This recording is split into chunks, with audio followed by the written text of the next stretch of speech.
Ces 300 personnes ont décidé qu'aujourd'hui, il était important que l'opposition lilloise, donc ces forces de la droite et du centre, présentent une candidature aux prochaines élections municipales et que cette candidature soit incarnée par un tête de liste, c'est-à-dire moi-même. Voilà. Donc c'est une décision collective que nous avons prise ensemble il y a déjà quelques mois, si vous voulez.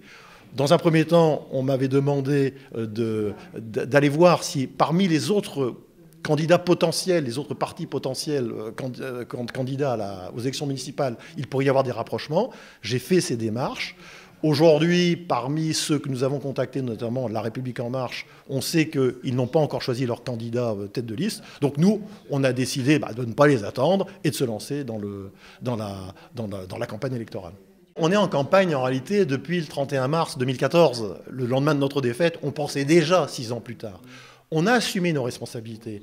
Chacun reconnaît que nous sommes présents dans la ville, que nous travaillons nos dossiers. On critique la majorité quand elle fait les choses mal. Quand les choses sont bien faites, on le dit. On fait parfois des propositions constructives. D'ailleurs, sur un des dossiers majeurs de ce mandat, qui était le nouveau plan de circulation, Martine Aubry a repris nos propositions quand elle s'est rendue compte, au bout d'1 mois, que c'était la paralysie totale dans la ville, si vous voulez. Donc voilà, on a montré, on a prouvé que nous étions des gens légitimes. On est élus, on est des gens légitimes. Je dis, on est des gens qui travaillons. Donc, il est tout à fait normal que 18 mois avant les élections, on démarre cette campagne électorale.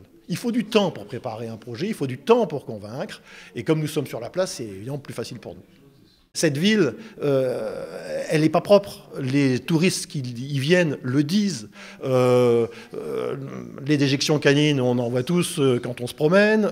Certains quartiers sont plus sales que d'autres. Donc, nous, on souhaite vraiment... C'est une vraie question de proximité. Ça joue sur l'attractivité de la ville. Quand les touristes viennent chez nous, si on a une ville propre, eh bien, nous aurons d'autant plus la possibilité et la chance de pouvoir les revoir à l'avenir. Donc, on fera des propositions fortes dans ce domaine-là.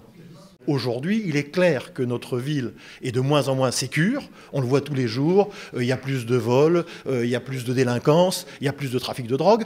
Tout n'est pas de la responsabilité de la ville, bien entendu, ce n'est pas ce que je dis. Mais ce que je dis, c'est que la ville, elle a les moyens de pouvoir aider ceux qui sont en charge de l'autorité dans la ville, notamment le préfet, notamment la police.